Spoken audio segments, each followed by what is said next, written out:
First and foremost, if you could just state your name and your title for the record. Hi, this is Rodney Ascher, director of the film A Glitch in the Matrix. First and foremost, I got to say, I am a huge fan.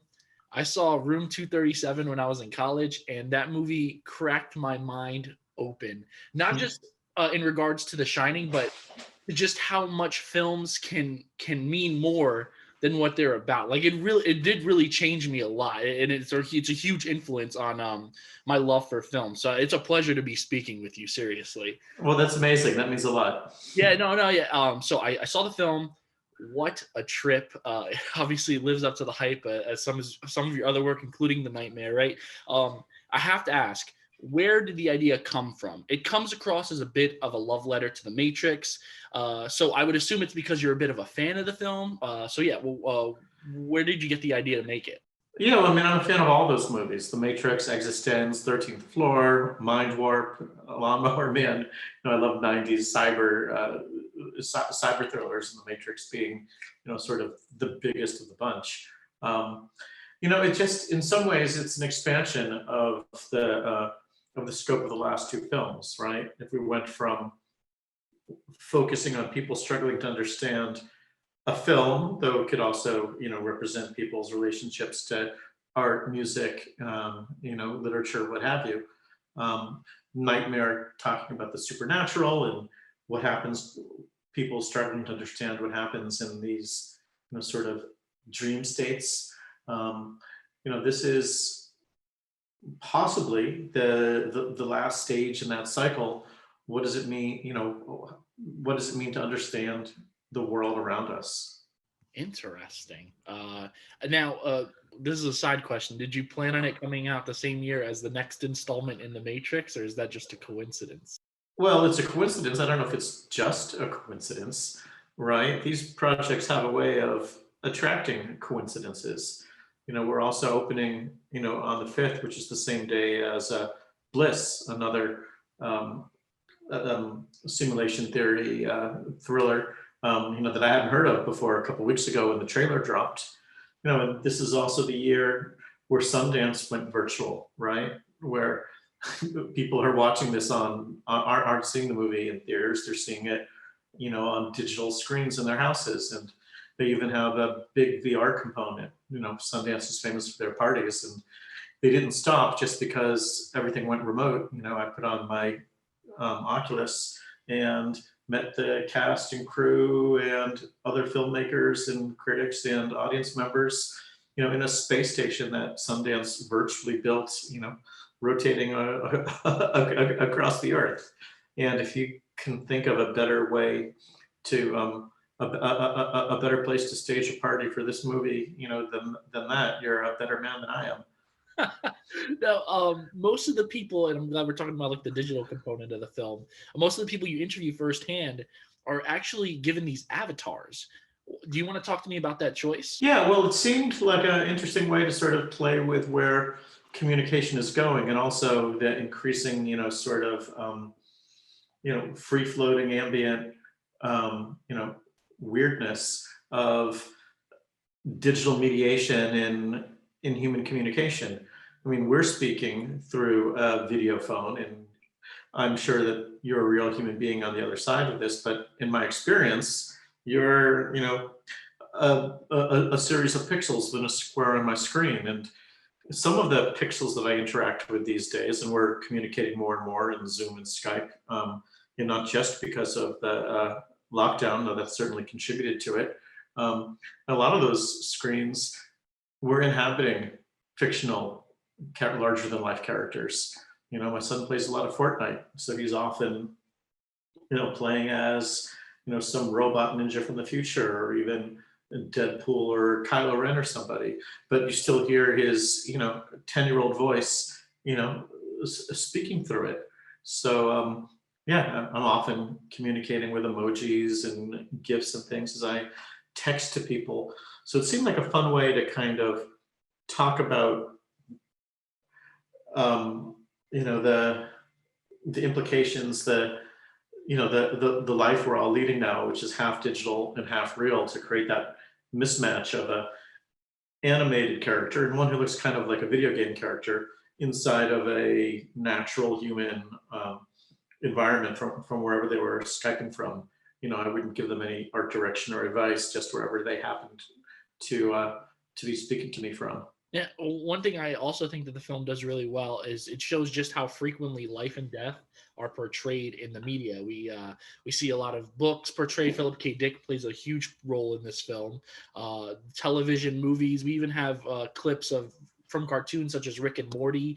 So I have to ask, is that something you're hoping that people take away from this? Some more self-awareness of just how important life and death are, and how frequently we visit them in our everyday lives through media. Boy, I suppose I don't know that I ever put a finger on it the way you just did.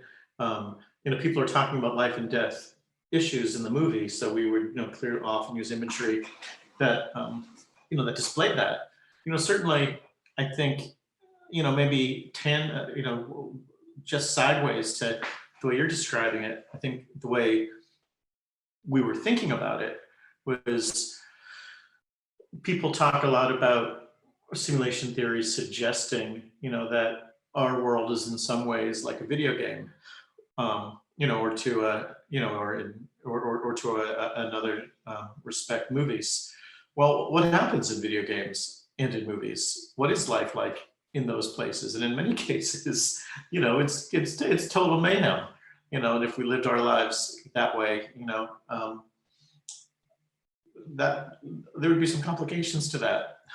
I enjoyed the film as a whole, as I said before, but there was one interview that kind of felt a little bit out of place for me, and it's the one with the man who became so infatuated with the Matrix that he ended up killing his family.